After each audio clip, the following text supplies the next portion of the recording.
Hi friends, അല്ലൂസ് kitchen വേൾഡിലേക്ക് എല്ലാവർക്കും ഒരിക്കൽ കൂടി സ്വാഗതം. ഞാൻ ഇന്ന് വന്നിരിക്കുന്നത് ലോക്ക്ഡൗൺ ടൈമിൽ ഞങ്ങൾ ഇസ്രായേലിൽ റൂമിൽ വെച്ചുണ്ടാക്കിയ ഒരു സ്പെഷ്യൽ ആയിട്ടുള്ള ചൂരക്കറിയുടെ റെസിപ്പിയുമായിട്ടാണ്. കൊല്ലം സ്റ്റൈലിലാണ് ഈ ചൂരക്കറി ഉണ്ടാക്കിയിരിക്കുന്നത്. നമ്മുടെ റൂമിലുള്ള ചേച്ചിമാരാണ് നമുക്ക് ഈ ചൂരക്കറി ഉണ്ടാക്കുന്നതിന് റെസിപ്പി നമുക്ക് പറഞ്ഞു തന്നിരിക്കുന്നത്. ഈ മീൻ നമുക്ക് കിട്ടിയത് ടെല്ലവിയില് യാഫോയില് മീൻ പിടിക്കുന്നവരുടെ കയ്യിൽ നിന്നാണ്. നല്ല ഫ്രഷ് മീനാണ്. വളരെ കുറച്ച് റേറ്റിലാണ് നമുക്ക് കിട്ടിയേക്കുന്നത്. 50 ഷെക്കലിന് ഏകദേശം 3 കിലോയോളം മീൻ നമുക്ക് കിട്ടിയിട്ടുണ്ട്. 50 ഷെക്കൽ എന്ന് പറയുമ്പോൾ നമ്മുടെ നാട്ടിലെ 1000 രൂപയിൽ കൂടുതലാകും. പക്ഷെ നമ്മളിവിടെ മേടിക്കുമ്പോൾ 1 കിലോയ്ക്ക് തന്നെ 75-80 രൂപയൊക്കെ ആകും. അത്രയ്ക്ക് ലാഭമായിട്ട് നമുക്ക് ഫ്രഷ് ആയിട്ടുള്ള ഒരു മീൻ കിട്ടി. ചേച്ചിമാര് നല്ല ടേസ്റ്റിൽ തന്നെ ആട്ടോ ആ കറി വെച്ചത്. കറി തീർന്നതിന് ശേഷം ചട്ടിയിൽ ചോറിട്ട് ഞങ്ങൾ എല്ലാവരും കൂടെ അതിൽ നിന്ന് കോരി കഴിക്കുക കൂടെ ഉണ്ടായി. അത്രയ്ക്കും ടേസ്റ്റി ആയിരുന്നു. അപ്പൊ അത്രയ്ക്കും ടേസ്റ്റി ആയിട്ടുള്ള കറി എങ്ങനെയാണ് ഉണ്ടാക്കുന്നത് നമുക്ക് നോക്കാം. അപ്പൊ ഞാൻ ഈ കറി ഉണ്ടാക്കുന്നതിൽ കണ്ട 1-2 പ്രത്യേകതകൾ പറയാം. സാധാരണ നമ്മൾ എണ്ണ ഒഴിച്ച് ഇഞ്ചിയും പച്ചമുളകും ഒക്കെ വരട്ടിയതിന് ശേഷം എടുത്തു വെച്ചിരിക്കുന്ന പൊടികളും കൂടി നന്നായിട്ടിട്ട് മിക്സ് ചെയ്തെടുക്കുകയാണ് ചെയ്യുന്നത്. ഇവര് ചെയ്യുന്നത് ഇഞ്ചിയും പച്ചമുളകും ഒക്കെ വഴന്നതിന് ശേഷം അതിലേക്ക് മല്ലിപ്പൊടിയും മഞ്ഞൾപ്പൊടിയും മാത്രം ഇട്ട് ഒരു 2-3 മിനിറ്റ് നന്നായിട്ട് മിക്സ് ചെയ്തെടുക്കും. അതിനുശേഷമാണ് മുളക് പൊടി ചേർക്കുന്നത്. പിന്നെ അവര് ചെയ്യുന്നത് കറി നല്ലപോലെ വെന്ത് പറ്റിയതിന് ശേഷം അതിലേക്ക് കടുകും ഉലുവായും കൂടെ വറുത്ത് പൊടിച്ചതും കൂടെ ചേർക്കുന്നുണ്ട് ഏറ്റവും അവസാനം. പിന്നെ നമുക്ക് 1-2 ടിപ്സും കൂടെ കിട്ടിയിട്ടുണ്ട്. മീൻ എങ്ങനെയാണ് ഫ്രഷ് ആയിട്ട് നമുക്ക് ഫ്രീസറിൽ സൂക്ഷിക്കാൻ പറ്റുക എന്നുള്ളതും ചേച്ചിമാര് നമുക്ക് പറഞ്ഞു തന്നു. അത് മീൻ നന്നായി വെട്ടി കഴുകി ചെറിയ കഷ്ണങ്ങളാക്കിയതിന് ശേഷം മീനിന്റെ കഷ്ണം നന്നായി മുങ്ങിക്കിടക്കത്തക്ക വിധം വെള്ളം ഒഴിച്ചതിന് ശേഷം ഫ്രീസറിൽ വെച്ചാൽ അത് എത്ര കാലം വേണേലും നല്ല ഫ്രഷ് ആയിട്ടിരിക്കും. പിന്നെ മീൻ വെട്ടുന്ന രീതി നല്ല ഭംഗിയായിട്ട് അവര് കാണിച്ചു തരുന്നുണ്ട്. അപ്പൊ നിങ്ങൾ ഇതെല്ലാം ഈ വീഡിയോ കണ്ടിട്ട് നിങ്ങളുടെ അഭിപ്രായങ്ങൾ അറിയിക്കാൻ മറക്കരുത്. നമുക്ക് ചേച്ചിമാരെയും ഒന്ന് പരിചയപ്പെടാം. ഇതാണ് ജയചേച്ചിയുടെ വീട് കൊല്ലം ജില്ലയിലാണ്. ചേച്ചിയുടെ വീട് കൊല്ലം ജില്ലയിൽ എവിടെയാ ചേച്ചി? കൊല്ലം ജില്ല തോപ്പപ്പള്ളി സെന്റ് സ്റ്റീവൻ ചർച്ച്. ഓക്കെ. വീട്ടിൽ ആരൊക്കെ ഉണ്ട് ചേച്ചിക്ക്? വീട്ടില് ഭർത്താവുണ്ട്, 3 മക്കളുണ്ട്, പിന്നെ 5 ചെറുമക്കളുണ്ട്, 2 മരുമക്കളുണ്ട്. ചേച്ചി നാട്ടില് എവിടെ വിസിറ്റിംഗ് വിസയിൽ വന്നതല്ലേ? വിസിറ്റിംഗ് വിസയിൽ വന്നതാ. ചേച്ചി വന്നിട്ട് എത്ര നാളായി? ഞാൻ വന്നിട്ട് ഇപ്പൊ 6 മാസം കഴിഞ്ഞു. എയർപോർട്ടിലെ ജോലി. എങ്ങനെ ചേച്ചിക്ക് ഇസ്രായേൽ ഇഷ്ടപ്പെട്ടോ? ഇഷ്ടപ്പെട്ടു. നമുക്ക് ഈശോയുടെ നാടൊക്കെ കണ്ടല്ലോ, അതിന് വളരെ സന്തോഷം. ജീവിതത്തിൽ ആഗ്രഹിച്ച കാര്യം ഇങ്ങനെയെങ്കിലും വന്ന് കാണാനും ഇവിടെ ഒരു ജോലി ചെയ്യാനും സാധിച്ചതിൽ ഈശോയ്ക്ക് 1000 നന്ദി പറയുന്നു. എന്തായാലും ചേച്ചിയാണ് നമുക്ക് മീൻ കറി വെച്ച് തന്നത്. വളരെ ടേസ്റ്റി ആയിരുന്നു. അപ്പൊ ചേച്ചിക്ക് ഞാനൊരു താങ്ക്സും കൂടെ പറയുകയാണ്. ഓക്കെ, താങ്ക് യു ചേച്ചി. ഓക്കെ. ഇനി നമുക്ക് വിമല ചേച്ചിനെ പരിചയപ്പെടാം. വിമല ചേച്ചിയും കൊല്ലം ജില്ല തന്നെയാണ്. ചേച്ചിയുടെ വന്നിട്ട് 4 മാസം അല്ലേ? 4 മാസം കഴിഞ്ഞു. ചേച്ചിയുടെ വന്നിട്ട് 4 മാസമായി. പക്ഷെ ഇതേവരും ജോലിക്ക് കയറാൻ പറ്റിയില്ല. വിസ അടിച്ചു കിട്ടുന്നതിന് മുന്നേ തന്നെ ലോക്ക്ഡൌൺ ആയി. അപ്പൊ 4 മാസമായിട്ടും ജോലിയൊന്നും ഇല്ലാതെ ഇവിടെ വന്നതിന് ഇരിക്കുവാണ്. എന്നാലും ചേച്ചി ഹാപ്പി അല്ലേ? ഹാപ്പിയാണ്. ഓക്കെ. ചേച്ചിയാണ് നമുക്ക് മീൻ വെട്ടി നല്ല വൃത്തിയാക്കി തന്നത്. അപ്പാർട്ട്മെന്റിലെ സൗകര്യങ്ങളൊക്കെ എല്ലാവർക്കും തന്നെ അറിയാമല്ലോ. എന്നാലും ചേച്ചി അത് നന്നായിട്ട് വൃത്തിയാക്കി നമുക്ക് എടുത്തു തന്നു. അതേപോലെ മീൻ കറി വെക്കാനും ജയചേച്ചിയുടെ കൂടെ കൂടിയായിരുന്നു. നിങ്ങളെല്ലാരും ആ വീഡിയോ കാണണം. വിമല ചേച്ചിയുടെ വീട്ടിൽ ആരൊക്കെയുണ്ട്? എന്റെ വീട്ടില് ഹസ്ബൻഡ്, 2 മക്കള്. 2 മക്കളെയും കല്യാണം കഴിച്ചു. ഒരാളിന് 3 മക്കള്, ഒരാളിന് 2 മക്കള്. എന്ത് ചെയ്യുന്ന ചേച്ചി? അവര് പഠിച്ചതാണ്. അവരൊന്നും ഇപ്പം ചെയ്യുന്നില്ല. ഒരാള് BSc നേഴ്സാണ്, ഒരാള് വെറ്റിനറി ഡോക്ടറാണ്. അവരിപ്പം നാട്ടിൽ തന്നെ ജോലിക്ക് കയറുന്നുണ്ട്. നാട്ടിൽ തന്നെ ജോലി ചെയ്യുന്നല്ലേ? ഓക്കെ ചേച്ചി. അപ്പൊ താങ്ക്സ് കേട്ടോ. വെൽക്കം. ഓക്കെ.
അതിന്റെ കണ്ണ് കളയത്തില്ലേ ചേച്ചി?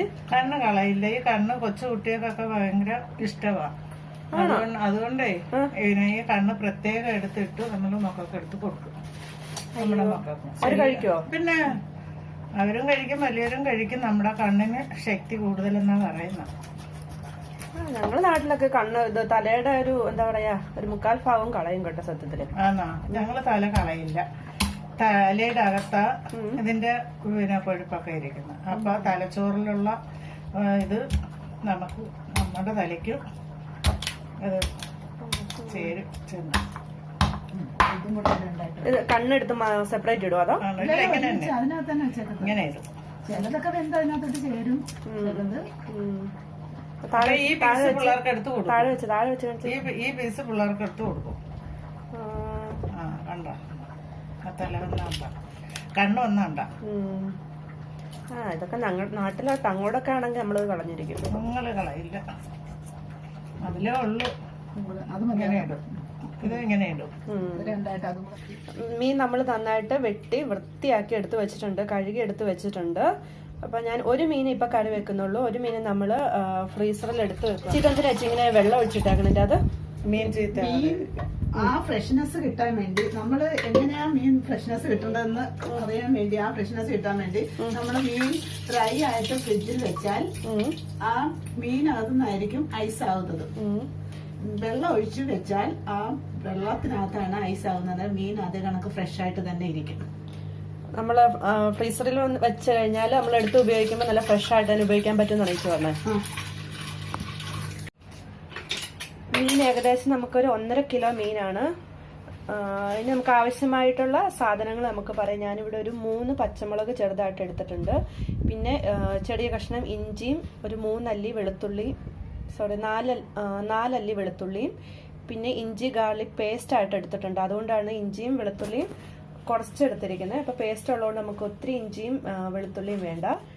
3 ടേബിൾ സ്പൂൺ എരിവില്ലാത്ത മുളക് പൊടിയും 2 ടേബിൾ സ്പൂൺ എരിവുള്ള മുളക് പൊടിയും പിന്നെ 2 ടേബിൾ സ്പൂൺ മല്ലിപ്പൊടിയും 1 ടീസ്പൂൺ മഞ്ഞൾപ്പൊടിയും പിന്നെ നമുക്ക് ഒരു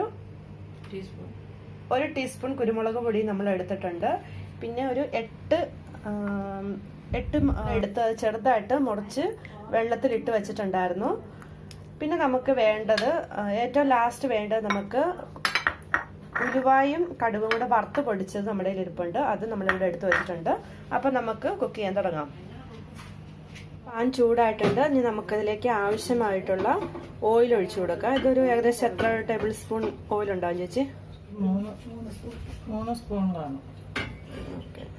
1/4 ടീസ്പൂൺ അല്ലേ? ഒരു 1/4 ടീസ്പൂൺ കടുകിട്ട് കൊടുക്കുക.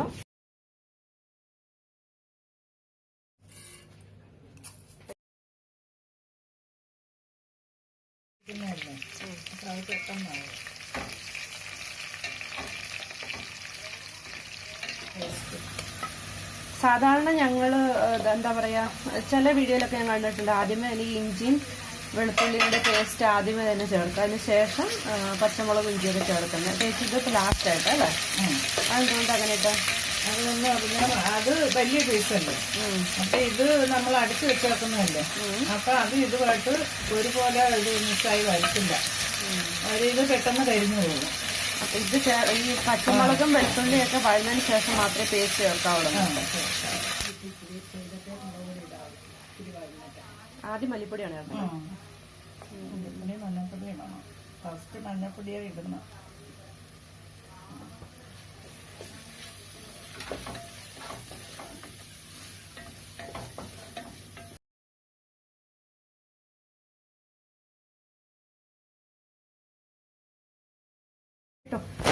മല്ലിപ്പൊടി മഞ്ഞൾപ്പൊടി നമ്മൾ നന്നായിട്ട് വരട്ടിയെടുത്തു. ഇനി നമുക്ക് അതിലേക്ക് എടുത്തു വെച്ചിരിക്കുന്ന മുളക് പൊടി ഇട്ട് ഒന്നും കൂടെ നല്ലപോലെ ഒരു മിക്സ് ചെയ്ത് കൊടുക്കാം. മുളക് പൊടി ഇടുമ്പോൾ പ്രത്യേകം ശ്രദ്ധിക്കുക. അപ്പൊ തീ കുറച്ച് വെച്ചില്ലെങ്കിൽ അത് കരിയും. തീ കുറച്ച് വെച്ചിട്ടുണ്ട്.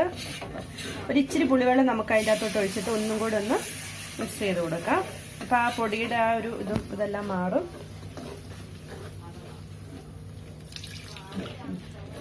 ഒന്നും കൂടെ നമുക്കൊന്ന് നല്ലതുപോലെ പൊടി നല്ലപോലെ ഒന്ന് വഴറ്റിയെടുക്കാം കേട്ടോ.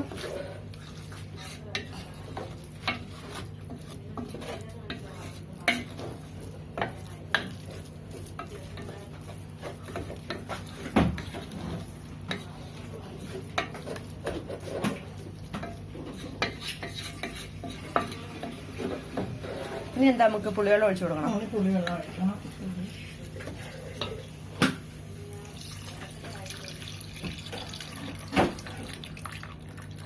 പുളി ഇട്ട് കൊടുക്കത്തില്ല? പുളി ഇടണം.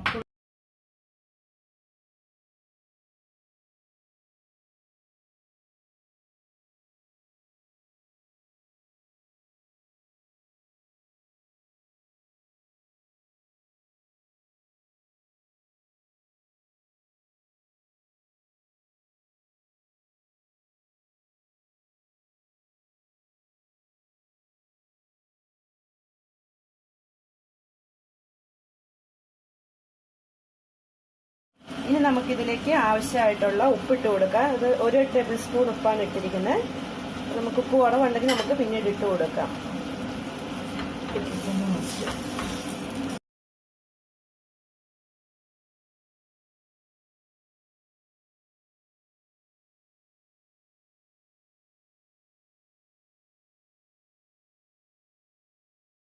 ഇനി നമുക്ക് ആവശ്യമായിട്ടുള്ള വെള്ളം ഒഴിച്ചു കൊടുക്കാം. വെള്ളം ഒഴിച്ച് അപ്പം നമ്മുടെ പൊടിയെല്ലാം ഇട്ട് നല്ലപോലെ മൂപ്പിച്ചെടുത്തതിന് ശേഷം അതിലേക്ക് ഉപ്പും പുളിയൊക്കെ ഇട്ട് കൊടുത്തിട്ടുണ്ട്. ഇനി ആവശ്യത്തിന് വെള്ളം ഒഴിച്ചു കൊടുത്താൽ വെള്ളം തിളയ്ക്കുന്ന വരെ നമുക്കൊന്ന് വെയിറ്റ് ചെയ്യണം. തിളച്ചതിന് ശേഷം മാത്രമാണ് നമ്മൾ മീനിന്റെ കഷ്ണങ്ങൾ ഇട്ട് കൊടുക്കുന്നത്. അപ്പം നന്നായിട്ട് തിളച്ചിട്ടുണ്ട്. അപ്പം നമുക്കിനി ഇതിലേക്ക് നമുക്ക് മീനിന്റെ കഷ്ണങ്ങൾ നമുക്ക് ഇട്ട് കൊടുക്കാം.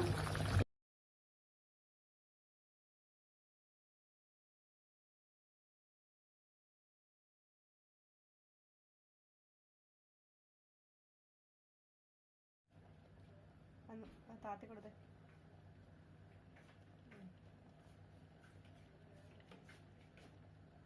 കേട്ടോ.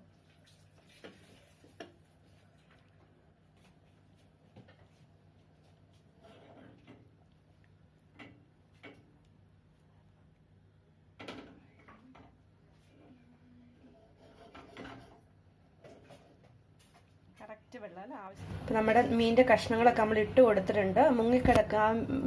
മീനിന്റെ കഷ്ണങ്ങളൊക്കെ മുങ്ങിക്കിടക്കത്തക്ക വിധത്തിൽ നമ്മൾ വെള്ളം ഒഴിച്ചു കൊടുക്കണം. അല്ലെങ്കിൽ നമ്മൾ ഇത് മീൻ വെന്ത് വരുമ്പോഴത്തേക്ക് നമുക്ക് ചാറുണ്ടാകത്തില്ല. അപ്പം ഇനി നമുക്കിതൊന്ന് നല്ലതുപോലെ തിളച്ച് ആ മീനിന്റെ കഷ്ണങ്ങളൊന്ന് വേകുന്നോടം വരെ നമുക്കൊന്ന് വെയിറ്റ് ചെയ്യാം. കറി ഏകദേശം പറ്റി തുടങ്ങിയിട്ടുണ്ട്. ഇനി നമുക്ക് വറുത്ത് പൊടിച്ച കടുകും ഉലുവായും നമുക്കിതിലേക്ക് ചേർത്ത് കൊടുക്കാം. നല്ലപോലെ വറക്കണം അല്ലേ ചേച്ചി? ഇത് വാങ്ങുന്നതിന് മുന്നേ ആയിട്ടല്ലേ നമ്മൾ ചേർത്ത് കൊടുക്കണം.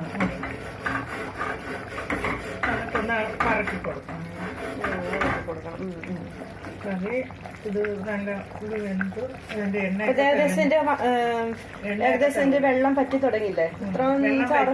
മീന് വെന്തെന്ന് നമ്മൾ അറിയണമെങ്കിൽ ഈ എണ്ണ ഇങ്ങനെ തെളിഞ്ഞു കഴിഞ്ഞാൽ ഇത് മീന് ഒക്കെ വെന്ത് ഇങ്ങനെ നടുക്ക് വന്ന് ഇപ്പോഴും നമുക്ക് കറി മാറ്റി വെക്കാനുള്ള മനസ്സിനൊക്കെ നോക്കിയല്ലേ. എനിക്കൊരു ഇച്ചിരി ഞാൻ നോക്കട്ടെ ഉപ്പുണ്ടോ പുളിയുണ്ടോ എന്നൊക്കെ. നമ്മളൊന്ന്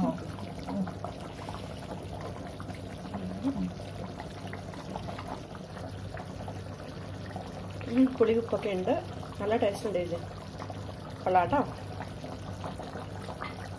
അപ്പൊ ഓക്കെ വാങ്ങുമല്ലേ? വെക്കാം ചേച്ചി. ഇനി മൂടി വെക്കണം അല്ലേ? മൂടി വെക്കുമ്പം ഫുള്ളും ഇങ്ങനെ മൂടി വെക്കരുത്. പകുതിയിൽ ഇങ്ങനെ വെക്കണം. കാര്യം ചേർത്ത് അടച്ച് വെച്ചാല് അതിന്റെ വെള്ളം ഇറങ്ങും അല്ലേ? വെള്ളം ഇറങ്ങും. ഓക്കെ, നമുക്കിതൊന്ന് തണുക്കുന്നോടം വരെ വെയിറ്റ് ചെയ്യാം. എന്നിട്ട് നമുക്കൊരു വേറെ പാത്രത്തിലോട്ടാക്കി വെക്കാം.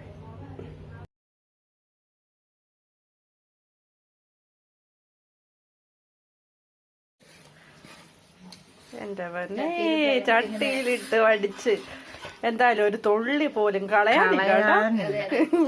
എന്തെങ്കിലും കളഞ്ഞോ? എന്തായാലും കുഴപ്പമില്ല. ഇസ്രായേല് വന്നിട്ട് ചട്ടിക്കത്തിണ്ണാനുള്ളൊരു യോഗം നമ്മൾ അല്ലെ എവിടെ പോയാലും നമ്മുടെ എന്താ പറയാ നമ്മുടെ ഒരു പാരമ്പര്യം ഉണ്ടല്ലോ. ഒരു മിനിറ്റ് അതന്നെ.